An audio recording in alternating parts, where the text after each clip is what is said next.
I hope everyone is doing fantastic on this wonderful Sunday. And let me know if you guys like this, if I don't explain things properly, if my intonation is boring and monotone, anything like that. Constructive feedback is always needed. I may not always handle it as well as I should, but I need constructive feedback. Either way, positive, negative, neutral, it helps. And I will start off, and I'll do this at the beginning and end of each video, and that's it. So if you want to support my work, first of all, you can find my work on, that's my Twitter, UFOJoe11, and the blog is ufojoe.net. And PayPal is ufojoe11 at aol.com. And just hopefully you guys can put up with me going through this. I'm just going to go through it at the beginning and end of this. Will probably take 2 or 3 videos to do because my equipment right now will run out of batteries because I do not have the right connectors, but I'm getting hopefully one in the mail today. So just be patient. It's going to take a couple of videos. And Patreon is just patreon.com UFOJoe, / UFOJoe. And then Venmo, people have started to use, which I like because they don't take anything. They don't take a fee, as far as I can tell. I have no idea how they make no idea how they make money. So that's that. And so here we are. It's the Brady Bunch Disclosure Edition. We got Richard Dolan, and hopefully you guys, I'm having a little fun here, so hopefully people who were part of the panel don't get offended, because I also do a little bit of impersonation every now and then. Try to make it like you were there, which I cannot do, but I'll do my best. So we got Richard Dolan playing the role of Greg Brady, the oldest son. Lue Elizondo, of course, would have to play Mike Brady, the dad. He's our father figure in Disclosure. You got Ralph Blumenthal. I think he's a family friend. I haven't really figured out where Ralph fits in the Brady Bunch Disclosure Edition. You got Adam, who's Bobby Brady. Obviously, Adam is the young gun. And Danny Sheehan, who I believe is Sam the Butcher. And last but not least, we have Marshall. Yes, Marshall Brady. Well, Marshall Summers. And we start off with Mr. Danny Sheehan. And Danny is Lou's lawyer. He's also the lawyer for the Disclosure Project and Stephen Greer, and also for the Citizens Initiative. And we start off with Danny, and I will go through the pictures and make sure the right picture is up so you know who's talking. And Danny says, this is Saturday, and this was the Making Contact Conference. This was the last day, or the next to last day, the panel, with all those folks that you saw, and we'll get to them. And Danny says, this Saturday's been one of the days that we've all been building up to, and we have to come to grips with the extraordinary nature of what's happening now, which began back in December of 2017. It was actually December 16th, 2017. And Danny says, I wanted to have Marshall Summers here so as to put the issue to us that there's an awful lot of idealistic responding to the UFO phenomenon, and perhaps a lack of some care. And what he means there is, the way I take it is, a lot of people see this as the occupants of the UFOs or the intelligences represent, basically our space brothers here to save humanity and help us evolve to the 4th dimension or whatever, all positive, and we need to make contact. And he's like, just rein in a little bit. Be a little careful here. And that's why we have Marshall. And he says, Marshall, there was a lot going on when you were delivering your talk. And Marshall had given a lecture, I think it was earlier that day or the day before.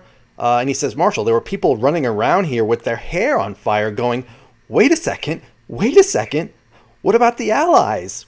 What about the allies that we've made? What about the good guys that are out there that are kind of communicating with us? And Danny said that because most of Marshall's talk was about the not so good guys, the ones who are here for selfish reasons, allegedly. That's related to Marshall's channeling, the intervention force, which we'll get to later. So yeah, people were freaking out, and so Danny wanted him to come onto the panel and explore more of his information related to the so-called allies of humanity. And Danny also asked Adam to come on, and Adam Curry has done research related to Princeton. He has his own laboratory, stuff about telepathic communication, extraordinary anomalous capabilities that people seem to have that do generate some realistic probability that human beings are capable of receiving telepathic communications. And that's Danny talking there. Danny says, one of the things that Marshall didn't get into in his discussion today, okay, so it was earlier that day, he stopped early, and he didn't get into how he gets the information and how it's from a group of people, beings actually, and this is me saying allegedly. I can't say that enough because people get upset and assume I'm buying into the information just because I think it's something that resonates with me. It does not necessarily mean I believe it. So I'm very careful with that. Back to Danny. So these beings are allegedly from different star systems within our galaxy who are communicating their desire, and these are the allies, their desire to be helpful to us in light of the sort of non-intervention protocols that Marshall understands exist within our galaxy.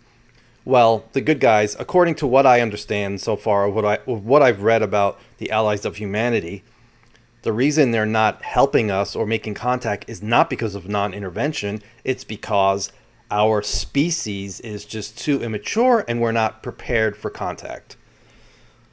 But we'll get to that later more with Marshall when he talks. And Danny says that Marshall has talked about one side, the selfish group or groups that are the commercial coalition of beings in the galaxy that are engaged in sort of a commercial view of our planet as a source of resources. And they have one whole kind of agenda. And from what I understand, that agenda is their selfish reasons. It's not like they're evil. They're just using the Earth and us for what they need. Not that we need to put up with that, but we'll get to that later. But, Danny continues, there is, in fact, another group of beings in our galaxy who are here trying to suggest to us that we be careful at this extraordinarily important stage in our human development, to be cautious in our response to any types of offers to help, reaching out to us, etc. Now, this is a very different thing for Lue. It's a very different kind of challenge than the kind of standard military type of challenge, as you say, in your own unique experience,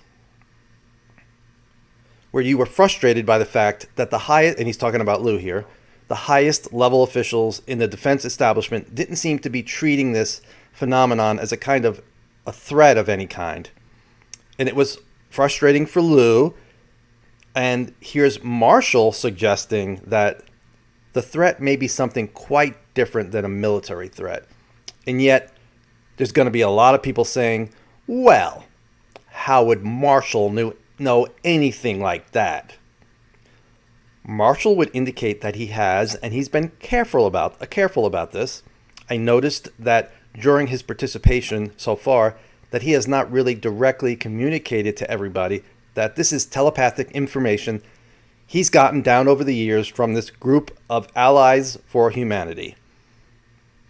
And I just want everybody to know, if I sound like I'm running on and some of the sentences don't come to a conclusion, Danny Sheehan has a tendency to do that. So I'm pretty sure this is like 99% accurate word for word. I mean, I cleaned up some words so it makes it more readable. But yeah, nothing against Danny. That's just how he talks. And sometimes he he gets a run-on sentence going, and then he jumps into something completely different. So it may be a little confusing. Not too bad, just every now and then. So Danny continues, and he says, and so what I wanted to do is I wanted to have all of us come together. You know, Richard Dolan and I have been on various panels over the years. We're quite familiar with each other. I wanted to get one of the premier investigative journalists, Ralph Blumenthal, with us. You know, and Ralph could help ask questions of a panel like this. What kind of questions? Ralph, I know you were asked during your question and answer period, would you like to meet an extraterrestrial being? I could just see that kind of an interview. And Danny laughs. If you hear me laughing like that, that's because the person was laughing. So Ralph, what are your questions going to be? But what I would like to know is what kind of questions, knowing who the people are that are gathered here, including Adam Curry, who has done research at Princeton. And Princeton, it was the PAIR laboratory, Princeton Engineering Anomalies Research Laboratory. So Adam has done work there related to these potential extra special or extrasensory capacities that our human family has, which Marshall is alluding to, because Marshall is using allegedly channeling, which is receiving information telepathically. So, and I think he's talking to Ralph here. He goes, why don't you ask some questions? Like if you've gotten this golden opportunity to have this interview of these people that are here with us today, and he's not talking about aliens, he's talking about the panel. How are you going to advance your understanding of this whole phenomenon? And Ralph says, with his New York accent, he's like, Danny, I gotta say this. It's hard enough to get a serious organization like the New York Times to pay attention to the fact that the UAP report, for the first time, acknowledged that these objects physically exist. I mean, that in itself is a breakthrough. To go on and talk about communications from extraterrestrials or so is a huge leap forward that is very, very difficult to make in the mainstream media. Danny says, it is. And Ralph continues, I just want to say that my talk today was about how it's so important to stick to things that we can verify, on the record sources, things we can confirm. And then later on, not later on, he goes, when you get into claims that the United States is working with extraterrestrials on the dark side of the moon, that turns a lot of people off, and it's just impossible to verify. So what I'm saying is that, we investigative reporters in mainstream media are facing great obstacles in establishing even the most basic elements of the whole UFO, UAP experience. So we have to be extremely cautious and conservative in what claims we put forward. And Danny says, I agree. And Ralph says, that's where I'm coming from. And Danny continues, I agree, but I think you will acknowledge, if we have to wait for that, for the New York Times to put it on the front page. Let me stop 1 second. I agree with, just rewind a little bit. I agree with what Ralph is saying, but Danny follows up perfectly, and he says, if we wait for the New York Times to put it on the front page, we're going to be a little bit behind the power curve on this issue. Of course. Yeah, it's great. The New York Times and Washington Post and other mainstream outlets, hopefully they keep covering this, but obviously we're not expecting them to report on Marshall Summers, channeling information from alleged extraterrestrials who are the allies of humanity. So I don't know why Ralph even needed to say that. But anyway, I think he wanted to make sure he didn't think, people didn't think he was buying into this, what Marshall was, sharing just because Ralph was part of the panel. I'm not even sure Ralph knew that Marshall Summers would be part of the panel when he agreed to do it.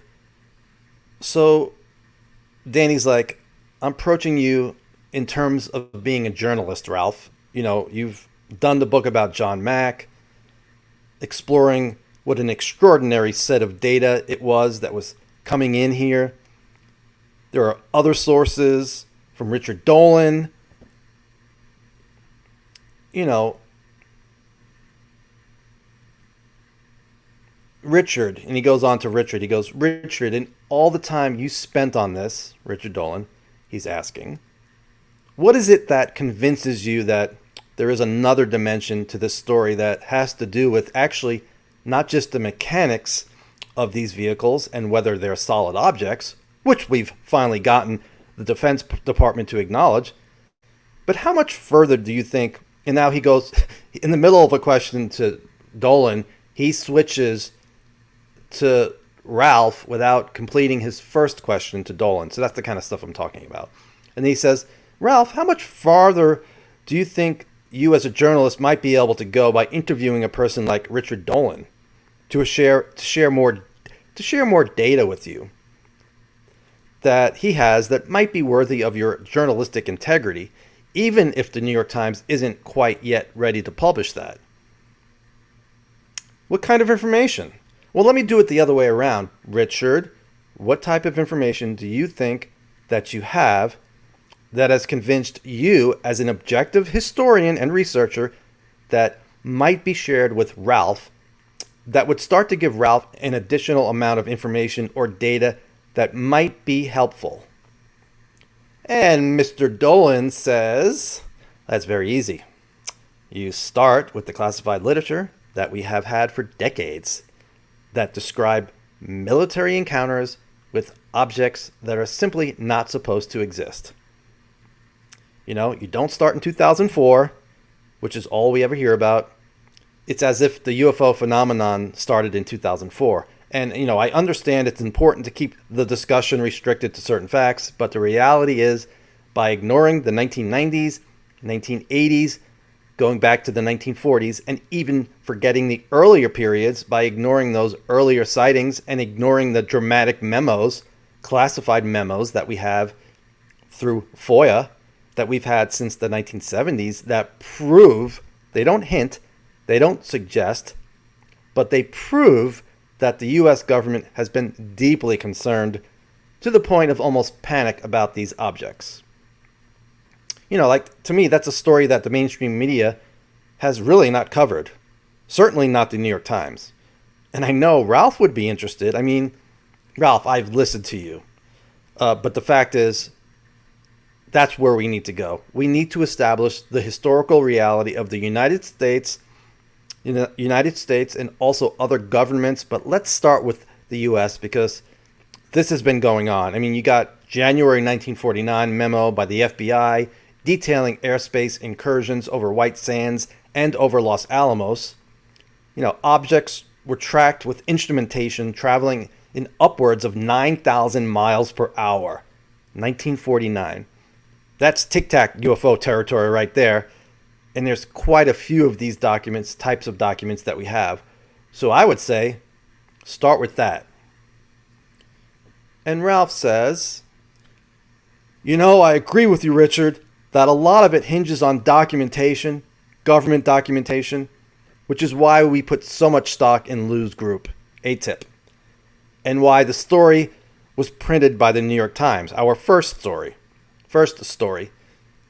We had Lue, we had his documentation, we had his letter of resignation, we had his quotes. There were no anonymous sources. So with proper authentication and proper sourcing, yes, these stories can get into the paper. One of the problems, Richard, as you recognize, with the documents is there's been so much controversy over authenticity of documents and so much disinformation in documents. We were dealing with a document at the New York Times that we were convinced, and I'm not going to say what it was, but we were convinced it was authentic. And we ended up concluding it was at least partially authentic. It had to do with crash retrievals. But then we were told that it may not be totally authentic. So there's been a lot of tampering with official documents. There's been so much shadowy government activity in this field disinformation that it's almost impossible. And then Dolan says, there is that. And then I write, and I link to it. I believe Ralph is referring to the 1961 MJ-12 SNIE, which is the Special National Intelligence Estimate, which I wrote about in my Wilson Davis mega blog, and then I had a separate blog on that. So check that out. That might be the article that is partially authentic, because it has to do with crash retrievals and the Soviet Union and the United States and how we would react if something came down. And we wanted to make sure that the Soviets, we didn't think if it came into our country and crashed, we didn't want to think it was the Soviets. So, and the Soviets, if it happened to them, they didn't want to think it was us, because if that happened, we might think they were attacking, or they thought we were attacking, and it could start a nuclear war and just destroy the planet. That's what the document talks about. So yeah, I linked to it and you can read it. And I think that's what Ralph is referring to. It's not Wilson Davis. I'm very confident, because that's not a government document. And Ralph says it was a government document. I think he says government. He says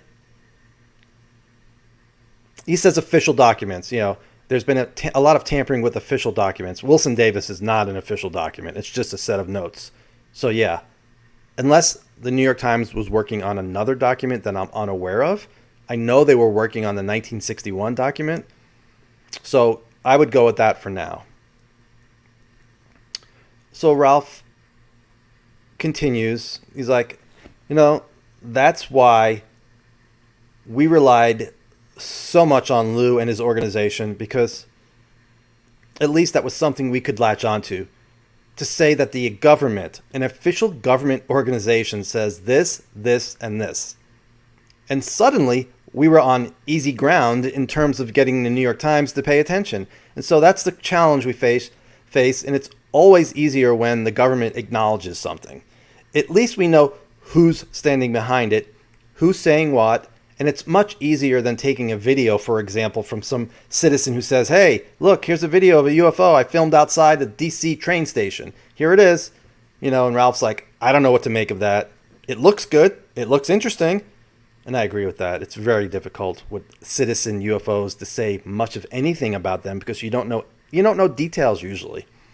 That's why I love the 3 videos, the government UAP UFO videos, even though they're not spectacular. We want to see the spectacular ones, but at least they were official, shot from F-18s and the FLIR cameras.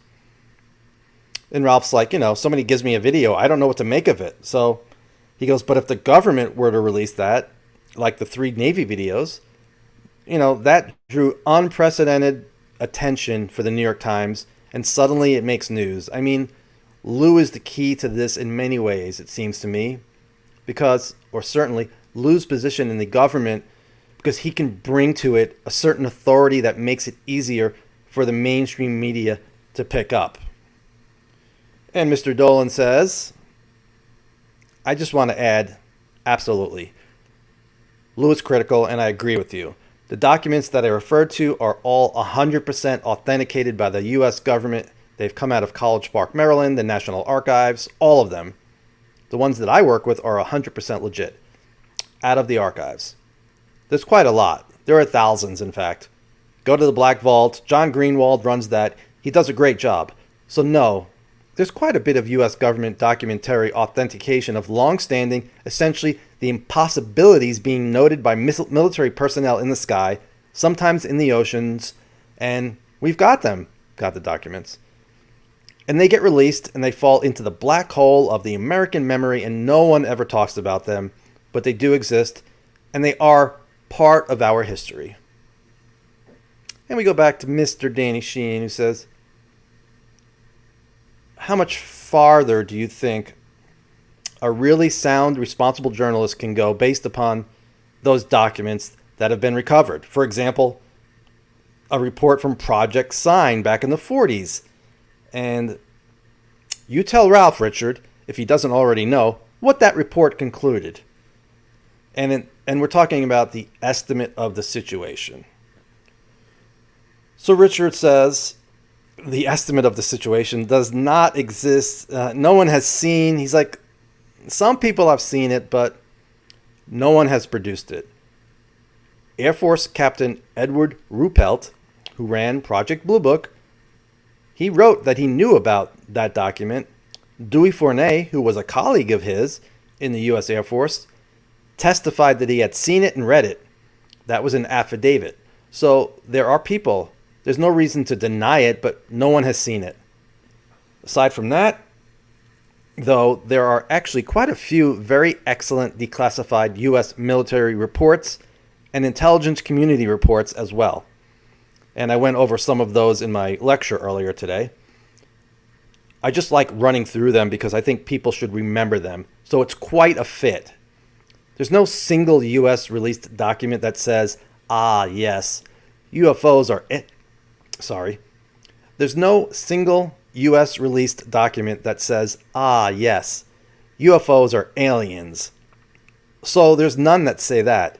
But if you take the top 10 or top 20, they do prove that while the United States was telling the public there's no such thing as UFOs, or no genuine ones, in the 40s and 50s, they were seriously concerned about it.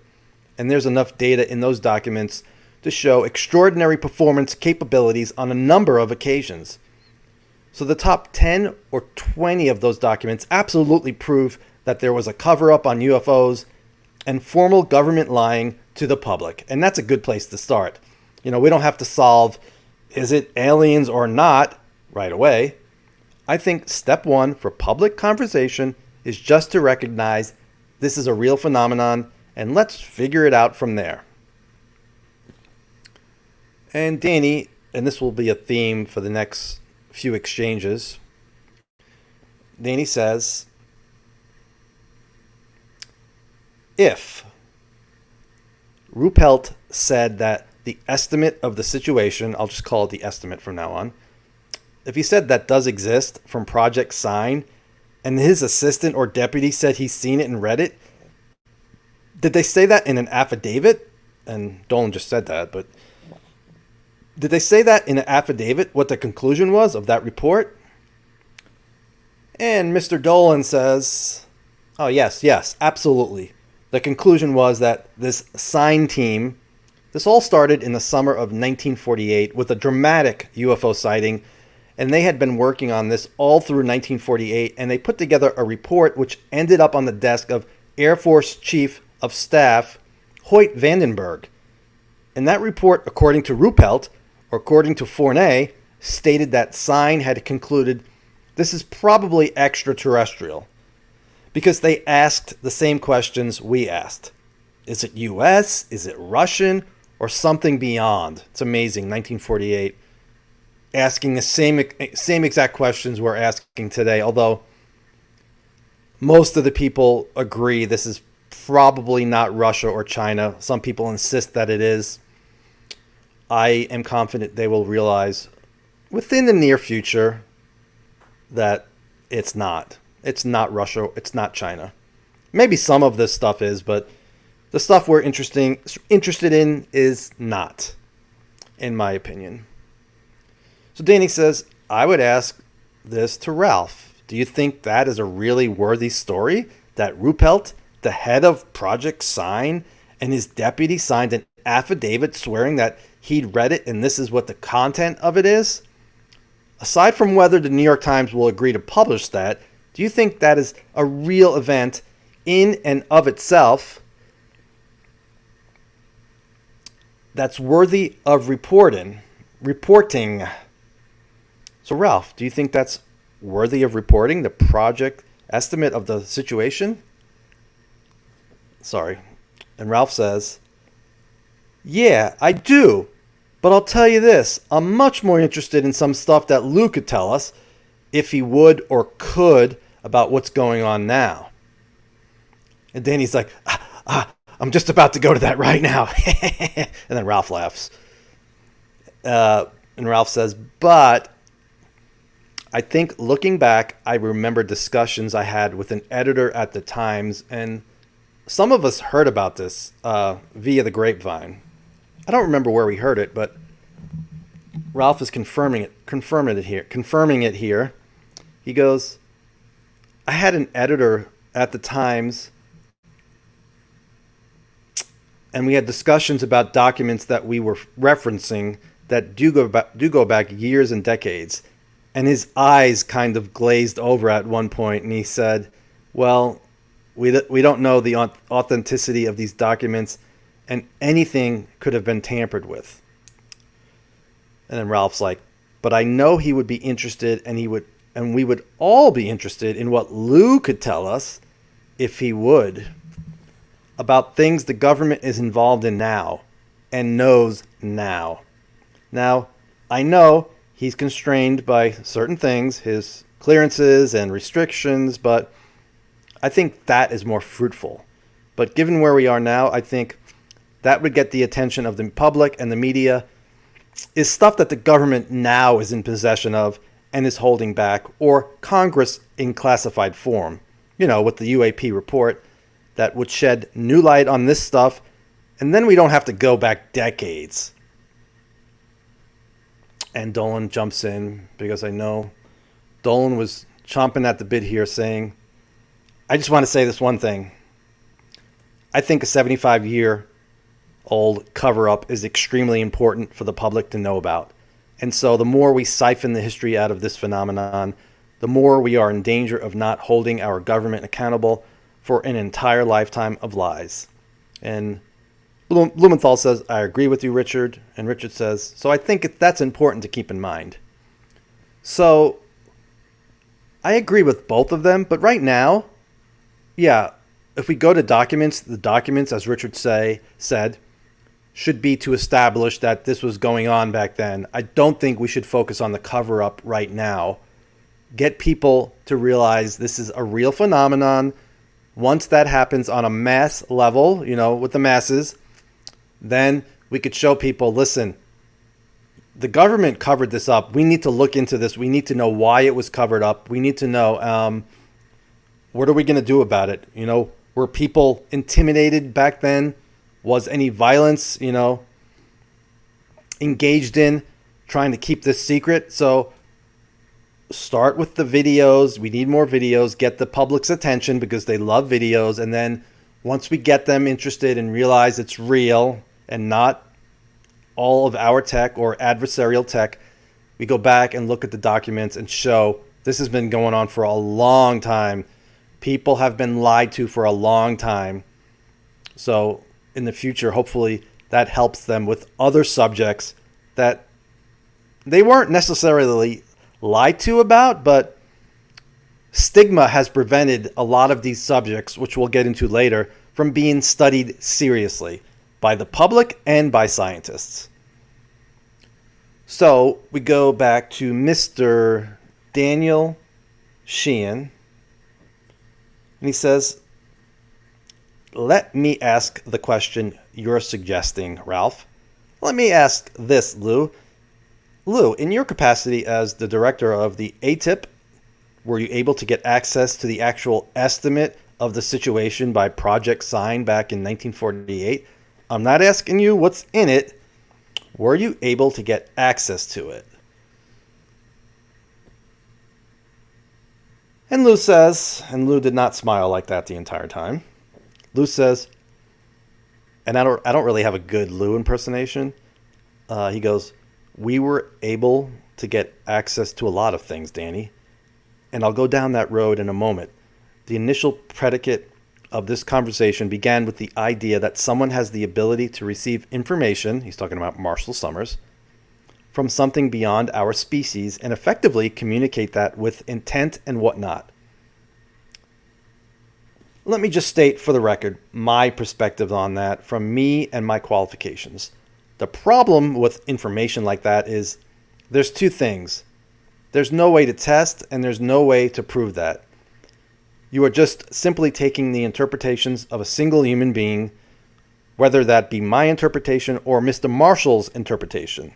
He's talking about Marshall Summers, who he is calling Mr. Marshall. Or anybody's misinterpretation.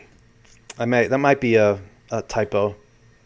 He's like, whether that be my interpretation, Mr. Marshall's interpretation, or anybody's interpretation.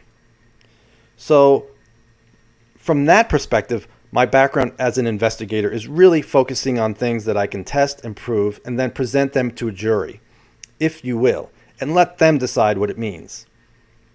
And I suspect from Ralph's perspective and a journalistic perspective, that probably applies as well, right? For someone to say one thing is great, but if you can't test it and prove it, then there's no there, and there's not a whole lot we can do with it. I agree with Lue, but at the same time, I don't think we should rule out any of this information, and I'm pretty sure Lue agrees with that. But as far as, and he talks about it later, he needs to stick to the facts. I understand that. I'm sure there's a lot more that Lue has heard from people who are in various programs, sharing the information they collected in those programs. Maybe Lue has had access to all of that information. I'm still not sure. I know Ross Coulthard has reported on that, and it seems like Lue may have had some of the highest access, but I'm not sure about that. And so Danny says, Lue, I agree as a lawyer because I have to stand in front of a court and get the information admitted pursuant to the rules of evidence. And here's Danny getting back to this estimate. Let me return to the question. Were you given access to the estimate of Project Sign? And Lue answers, he goes, not that particular document. We had access to a lot of things, but let me finish. Let's just suppose here for a second, presume that whether it's Mr. Marshall or anybody else does actually have some sort of relationship there from a communication perspective. There's something as an investigator, just because a source tells you something, I'm not talking about Mr. Marshall, but if he is talking to someone else, the other side, just because someone tells you something doesn't mean it's true. When you're doing undercover narcotics and you ask somebody what their name is, a lot of times they're going to give you a fake name. They're not going to always give you correct information. And also to avoid what we call single source reporting. So there's a lot of extraordinary things that occur. And now let me put that on to the backdrop of, do we as human beings have extraordinary capabilities and some of those remain unexplained? We absolutely do. We know that for a fact. There are human beings that have very special gifts and capabilities that we might consider paranormal. For example, individuals who can tolerate a tremendous amount of electricity without it killing them, individuals who have photographic memory, individuals who are music virtuosos who've never played a piano and can also crank out beautiful music. And then you have the areas such as intuition, right? Human intuition. Does the government involve itself in that stuff?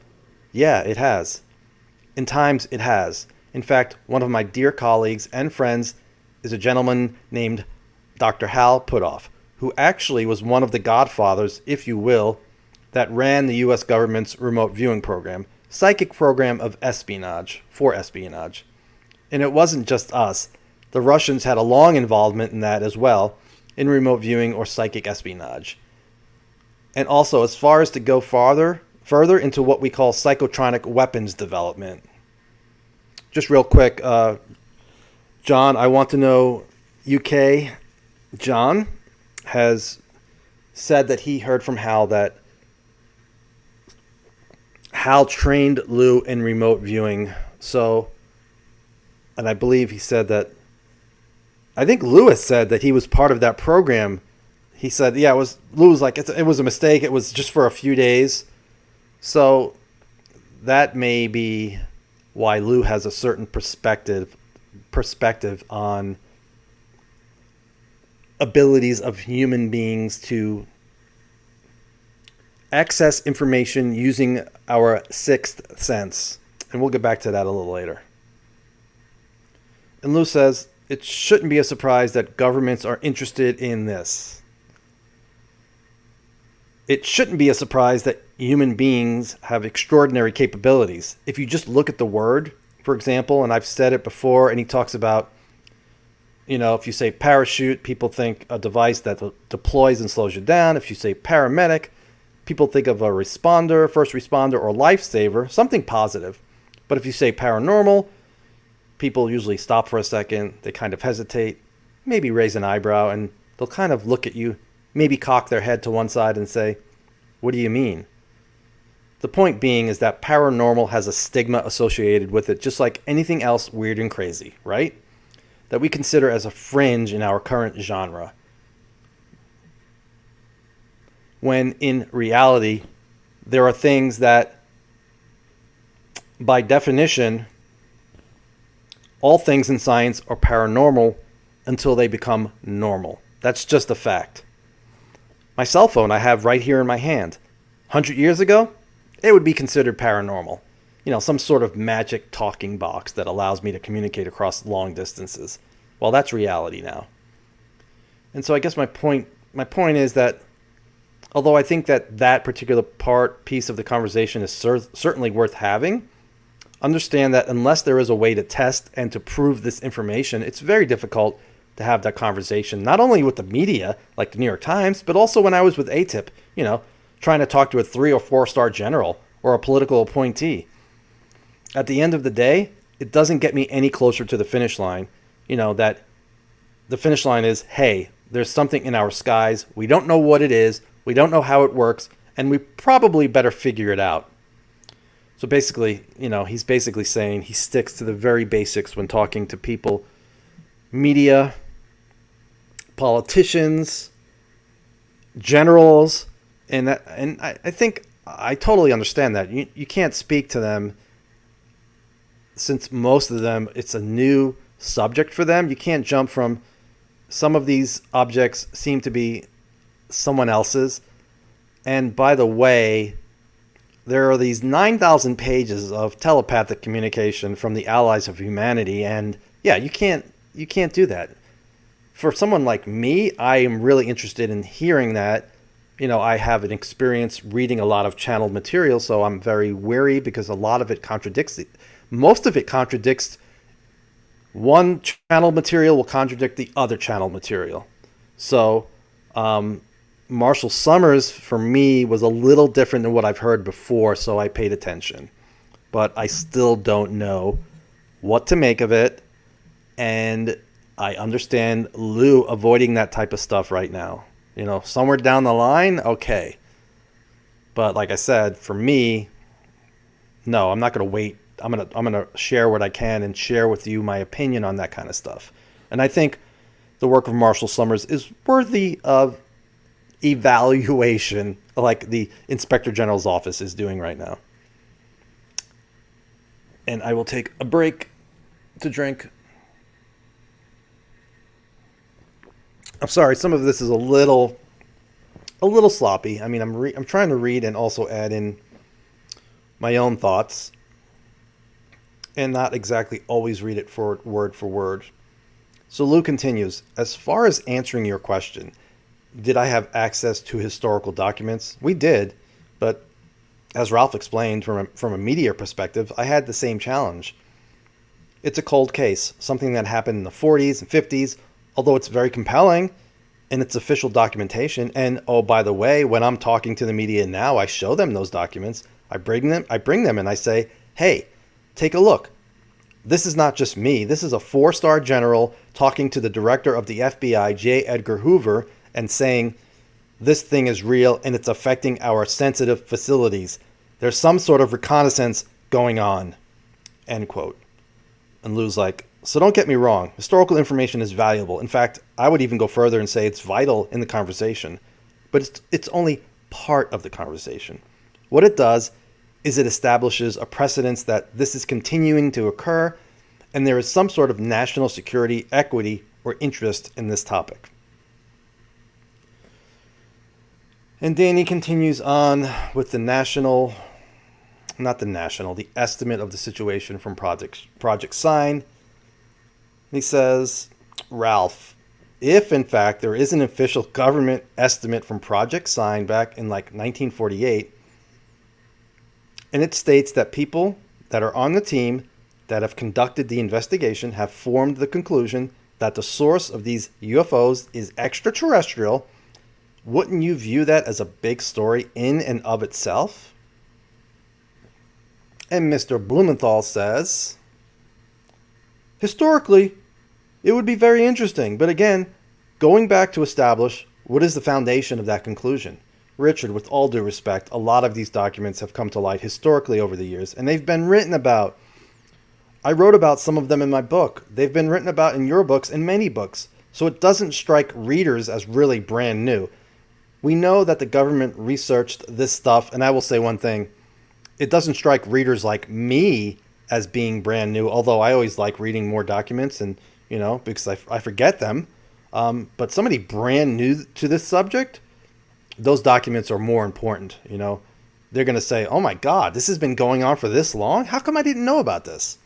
So Ralph continues, we know that the government researched this stuff decades ago, and there were some compelling reports, and some of them were hushed up or buried. But a lot came out. But there's a patina of oldness to the stuff that doesn't excite modern day editors and readers as much as new stuff would. And then he says, because the government was officially lying and punishing people and attacking them and trying to destroy their careers. And Ralph said, yeah, but that's been said again and again and again. And Lue says, now, if I may interject here, I think there's some interesting middle ground. I'm not an either-or kind of guy, as most people know. I'm not a binary decision maker. It's not you go left or right. You go right, you come up to a cliff, and there are other options to do. I think there is certainly relevance in historical reporting if you can tie it to current reporting. And then he refers to the 2004 Tic Tac incidents with the USS Nimitz and Princeton, and the two F-18s encountering the Tic Tac, and the roiling water underneath the Tic Tac. And Lue says it's very similar to events that occurred in the 60s and earlier, the 1950s, where these same white objects, we're going to presume for a second here that they're the same thing because they're performing the same way, they're described the same way. Instead of being called a Tic Tac, they called them a flying butane tank back then, or a flying throat lozenge, because they didn't have Tic Tacs back then. A white flying throat lozenge. So I think when you're looking at an historical report where you have an object performing precisely in the same way that we have the objects occurring in current time, and you can draw that correlation, that we may be dealing with the same technology going back 70 years, then that probably is a good story, because now there is a logic that can be thread through all of these different incidents and say, hey, look. And then he says, okay, Lue.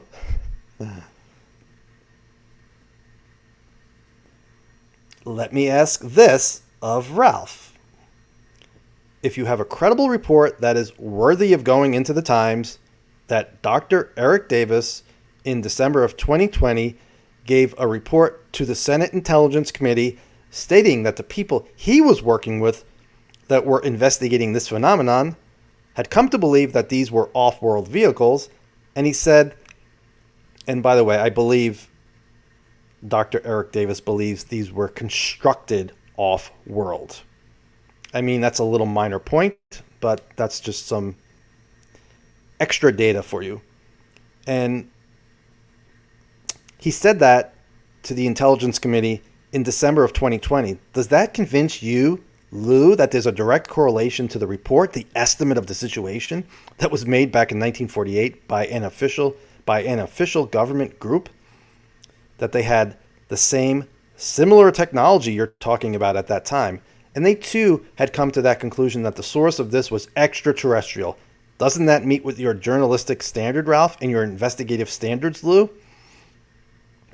Lue says, I can't speak for Ralph, and I'll let him jump in here and give his perspective, but from an investigative perspective, I think we have to be careful with anybody who makes a conclusion that this goes back to the binary way of thinking, and it's problematic.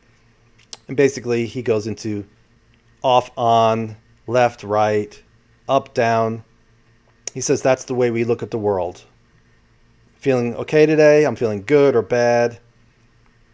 He goes, it's just ingrained in our DNA. But in reality, nature doesn't work that way. So when we say in the 40s these things were extraterrestrial from outer space, we didn't know a whole lot about our own planet, let alone about quantum physics. By the way, either in the late 40s or early 50s, if you read John Keel's book, they weren't stuck on the extraterrestrial hypothesis, which really surprised me. Even back then, they were talking about, they called it a paraphysical hypothesis, but basically objects that are here but are in the electromagnetic spectrum that we can't actually see them because our eyesight is limited.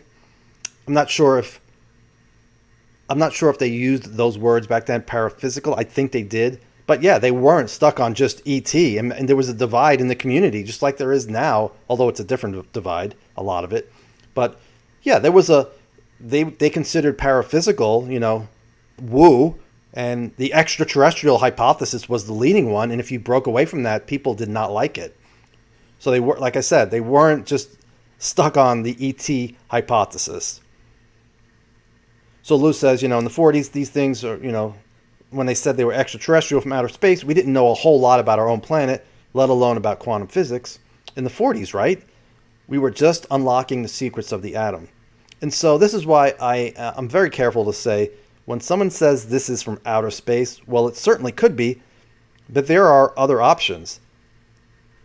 And I get so annoyed when people say, Eric Davis told them they're off-world vehicles.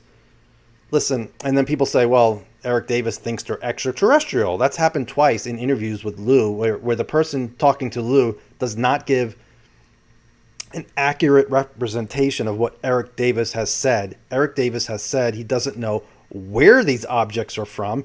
He thinks they're using other dimensions to get here, but they could be here on our planet. They could be in the vicinity. They could be extraterrestrial. He doesn't put any specific, answer as to where these objects are from. I did communicate with him recently just to make sure. And he's like, yeah, we don't know where these are from.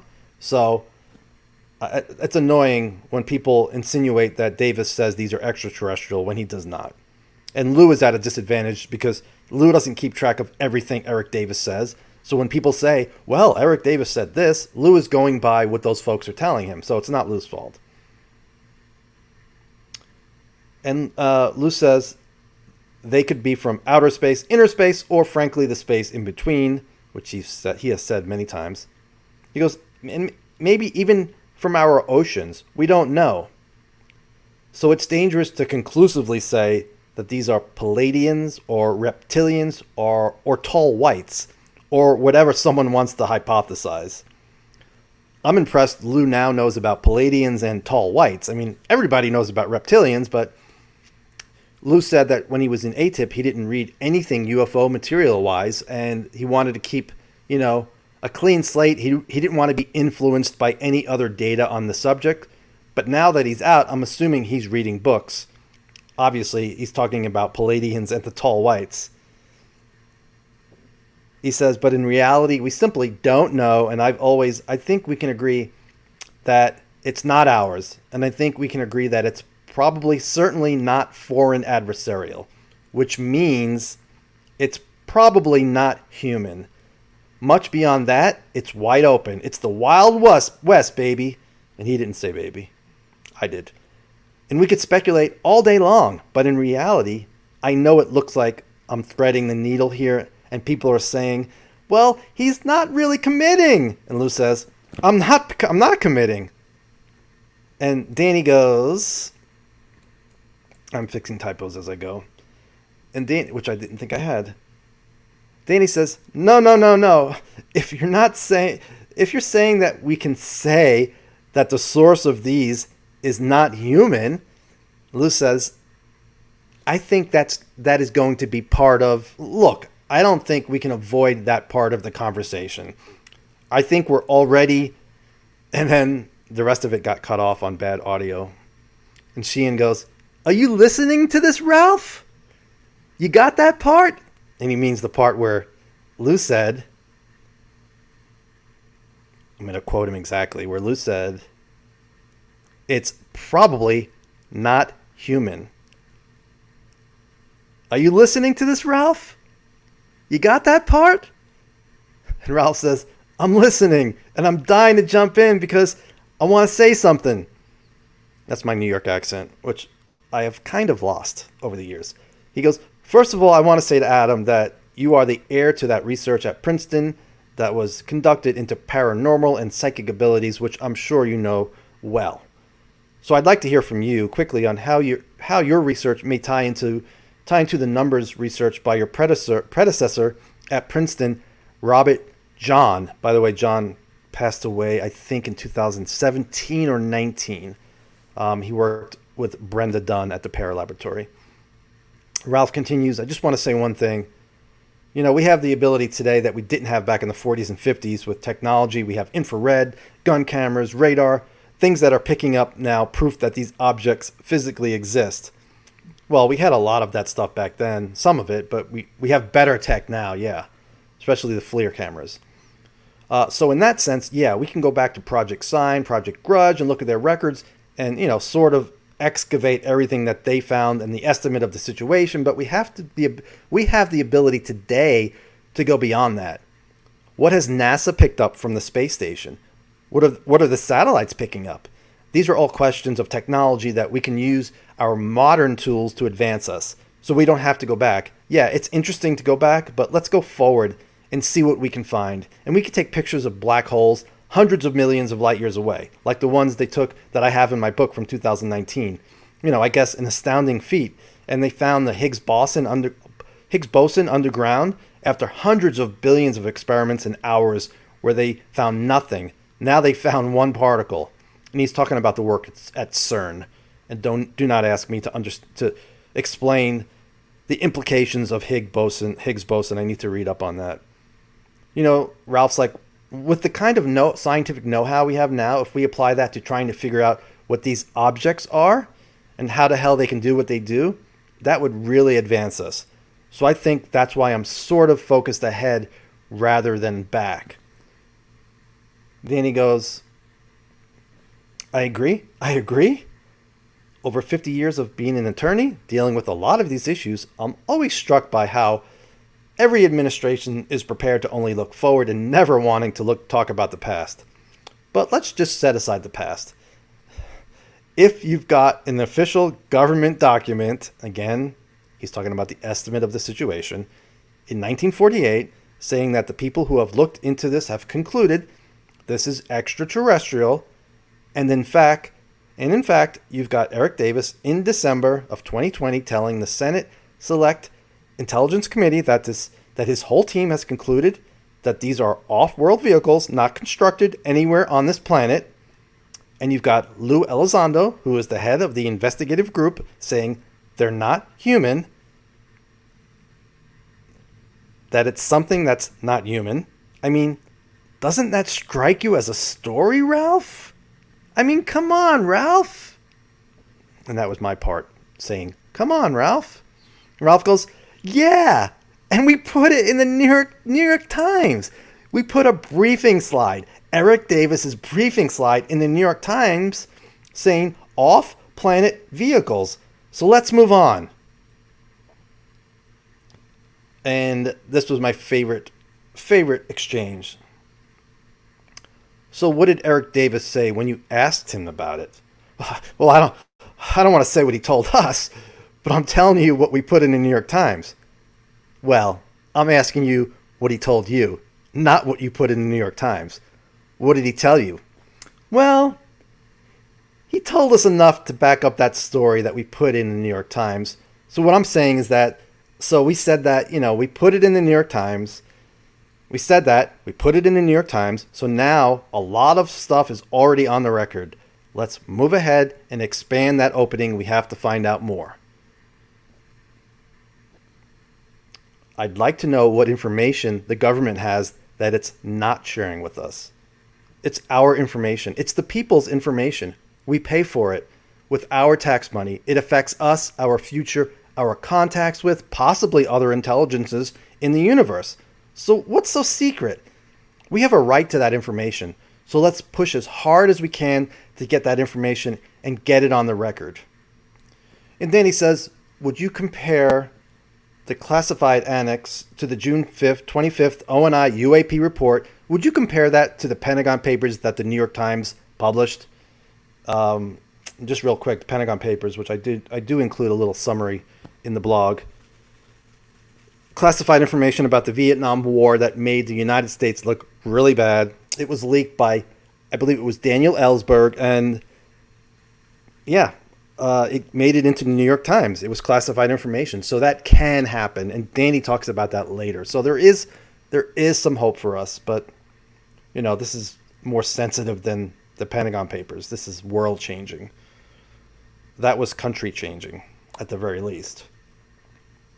So Ralph says, I would compare the 180-day UAP report to the Pentagon Papers in the sense that I think it's public information that the public paid for, that they have the right to know. It's their future. It's our future. So what is the government protecting us from? The whole story of why the government held this information so closely all along, historically, is that we couldn't be trusted with this information. To know that these objects were real, that there were real encounters, and the government always thought we can't handle the truth, And that's not true. And then he says, because they kept concluding that they were extraterrestrial, according to two different reports. And Ralph says, well, whatever they concluded, we can't be trusted with that fact, so we demand to know now what it is. So I keep saying it won't be hard to get other stories in the New York Times and the Washington Post and the Wall Street Journal if we had the information from a reliable source. And that's what we're pushing for all the time, to get that information that is verified, that's authenticated, that comes with a named source, and that's not anonymous, that we can put in the paper.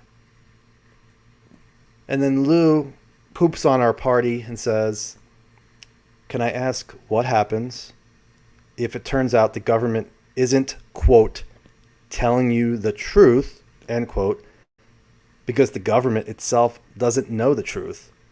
The government itself is in a position where it knows that something's out there. But much more than that, as far as a narrative, is rather inconclusive.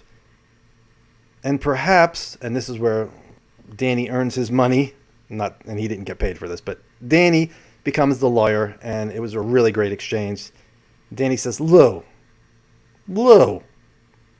there's potentially credible evidence that they're in possession of extraterrestrial bodies and extraterrestrial craft. And Lou goes, no, listen, what I'm trying to say here. And Danny's like, but that's just a hypothetical that doesn't comport with the reality. And Lou goes, no, but it does. And Danny jumps in and says, it's not that they can't figure out what they are, it's that they don't want us to know. Lou says, hear me out for a second. Danny says, okay.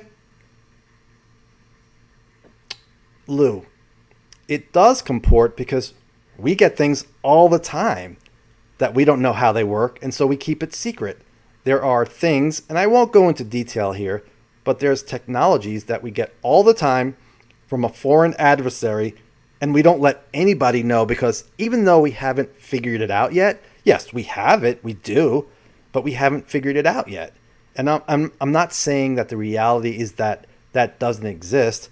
What I'm simply saying is that if you are given a technology and it takes you 100 years to figure it out, and you still haven't figured it out, there's not a whole lot to report. We've got something strange and exotic, but we don't know how it works. All right, I'm going to interrupt here. He says, there's not a whole lot to report. Yes, there is. There is a whole lot to report. We have something that we don't think was made by humans, and we have bodies that appear to be non-human. That is a lot to report. So I don't agree with that angle Lou has taken there. I know he clears it up later on, but that specific paragraph I do not agree with. So Lou's like, yeah, we've got something strange and exotic, but we don't know how it works.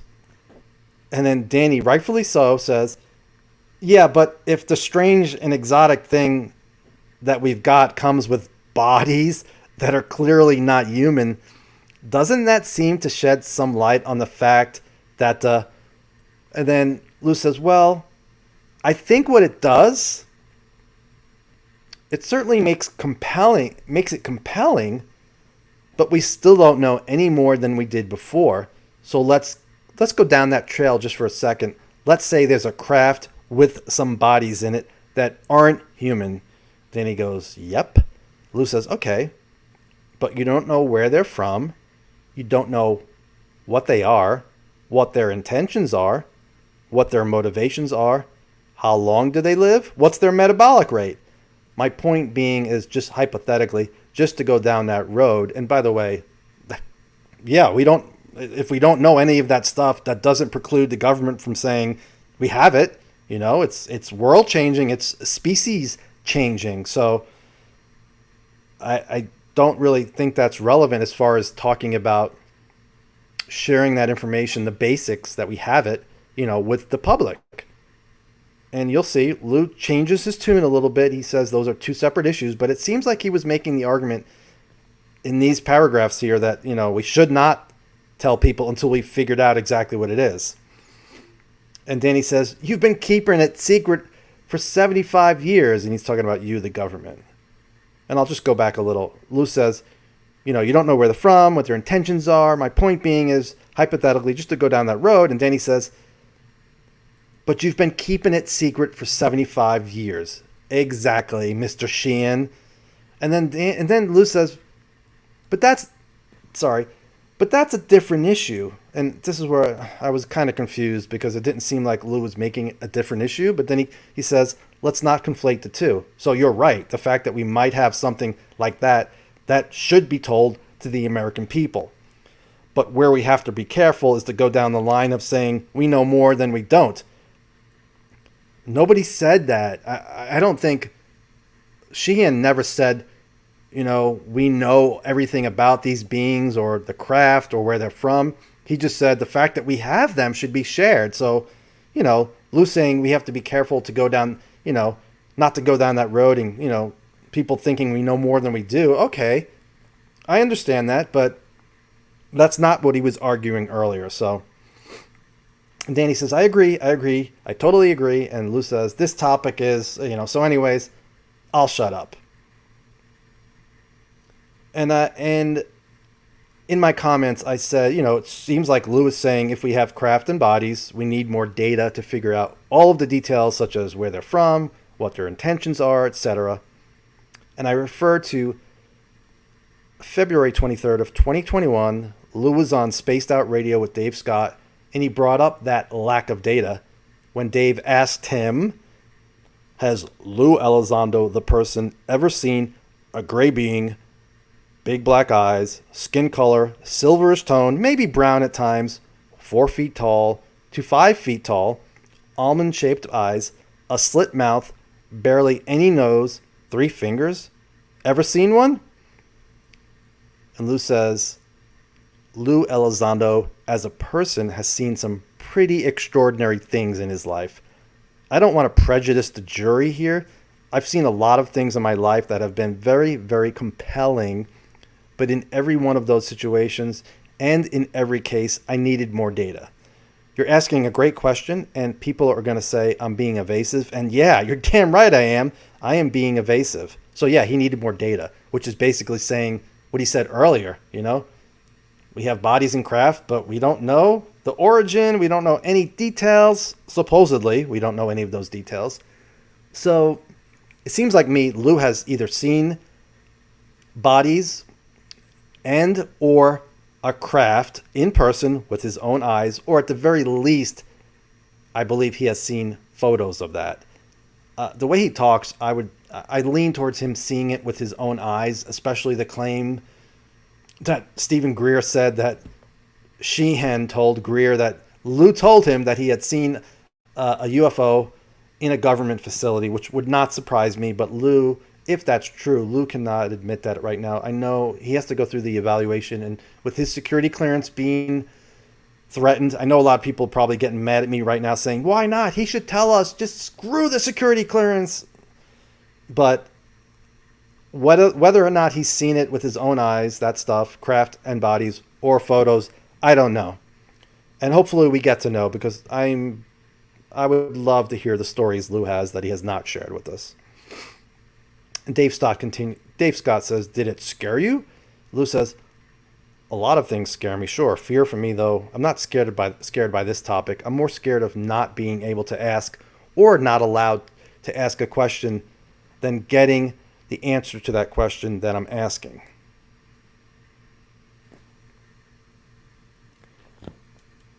And Lue continues, unless you're shooting at me, I'm really not going to get stressed. If we can't have a conversation about potentially something that is existential to our species and our understanding, to me, the bigger threat is not being able to ask the question versus the answer itself. I'd rather have an uncomfortable answer than not being allowed to ask the question that I'm asking. And that is very similar to what Eric Weinstein said in his panel, his lecture. If the information is going to be the end of society, if that information is shared, he goes, bring it on. Whatever the information is, we deserve to know what it is.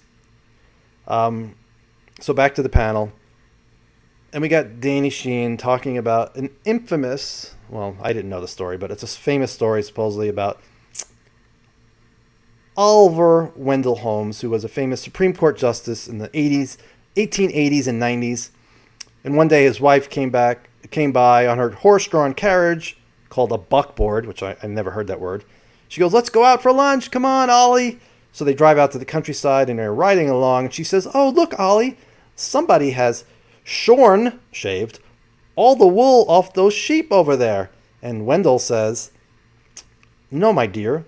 The most that we can say is somehow the wool has been removed from the side of the sheep that we can see. And Danny goes, okay, now the fact is that almost anybody in their right mind knows that those sheep have been shorn on both sides, okay? So that type of anal analysis, while it may serve certain purposes, it doesn't really convey the truth. And what I'm saying is that if you've got a crashed saucer at Roswell where you can read the telegram that's in the hands of General Ramey, which we have done, which says, bring the disc and bodies to right field, and Peter Jennings said that on ABC News back in 1972 or whenever. I'm pretty sure it wasn't 1972 because that analysis wasn't done too much later by David Rudiak. Danny says, it seems to me that people that are involved in officially investigating this should be all over that like white rice, and that somebody should go over to the Geological Space Intelligence Center and get the information about Roswell. I asked Linda Thompson, if you're listening to this, about that. I'm like, do you think Roswell, is there anything information you know about, Roswell information being at the Geological Space Intelligence Center? She said no. I asked 2 other sources and they said no. So either Linda and all of the sources, 3 total, are wrong, or, Lue didn't jump in here, but I mean, Lue's not going to say, well, Danny, no, the Roswell stuff is located at X, Y, and Z. So Lue can't say anything, but I don't have any information that the Roswell information is at the Geological Space Intelligence Center. Maybe Danny has inside information that nobody else has, because one of my sources was very, very, very, very good and should know that information. And Danny says, once you've got the fact that we've got a vehicle that is technologically vastly beyond anything we know about, with dead bodies in it that are clearly not human, it seems to me that that story should be told to the American people. And of course, Danny is right. I think that Lue agrees with that. Just give us the basics. And if you don't know any more, tell us that. I'm sure the media, it would ignite, obviously it would ignite a firestorm with the media that I don't think would ever end. It would propel us into a new wave of media coverage and hopefully worldwide investigative reporting efforts that really has only been done by a few reporters. And I do link to a Peter Jennings Seeing is Believing documentary, which is good, and they have a decent episode, a decent segment on Roswell, but I don't think the Ramey memo and the work by David Rudiak is included in that. So not sure what he's talking about. And Dolan just goes off about a little bit. And I just want to note that Lue interrupted Richard Dolan and says, I think Marshall had his hand up. He was being so nice to Marshall Summers. And Sheehan's like, we'll get to Richard and then we'll get to Marshall. So Dolan says, he goes, I'm glad you like the estimate of the situation, but it has to be said, we can talk about David Rudiak's analysis of the Ramey memo, which is very close. You can almost read the words. He goes, I just want to add this because you mentioned this before. The Ramey memo and the estimate of the situation, Dolan goes, both of those are decent cases, but they're not a slam dunk, neither of them. So in terms of the estimate there, it could very well have been destroyed. This was the statement. They may not have a copy of it. It may not exist. It probably does exist, but even I, who believe in it, I can't say that I know for a fact it existed. Ruppelt said, Dewey Fournet said it. That's probably good enough for me, but it's still not proof. So we just have to say that. And it was never a policy.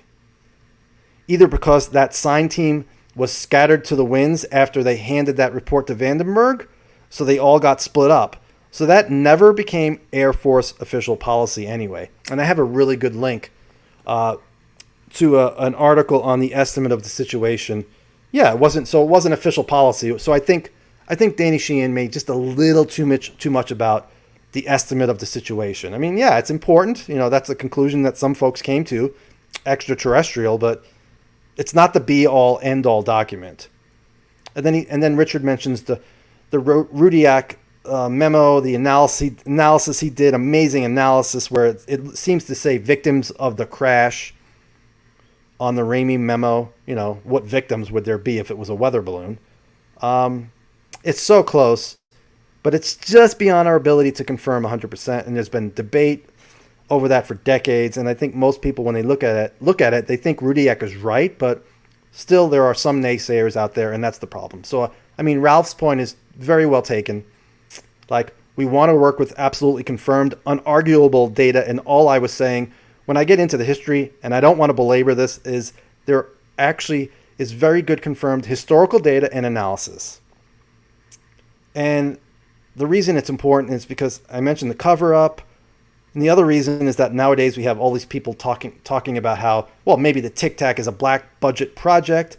But then Richard goes to a sighting that Ronald Reagan had in 1974. And it was written about in a book by Wall Street Journal journalist named Norman Miller. And Reagan's pilot, a guy named Bill Painter, confirmed this. It came out in the late 80s. Reagan was into this. He saw this zigzagging object and says to the pilot, "Hey, Mr. Painter, let's go after it." And they're in a little Cessna Citation, and they tried to go after it, and this object was white, slightly elongated, and it just moved horizontally and then shot straight up. And Bill Painter, the pilot, said, that was like a hot rod. An airplane can accelerate, but not like this thing.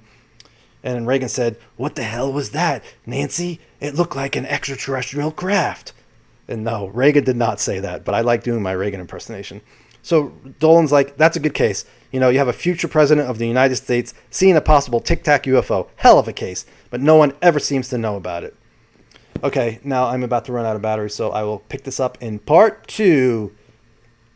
And once again, if you support this, if you like it, or not, whatever. That's my blog, my PayPal, my Patreon, and last but not least, the new guy on the block, Venmo. And I will be back in part 2.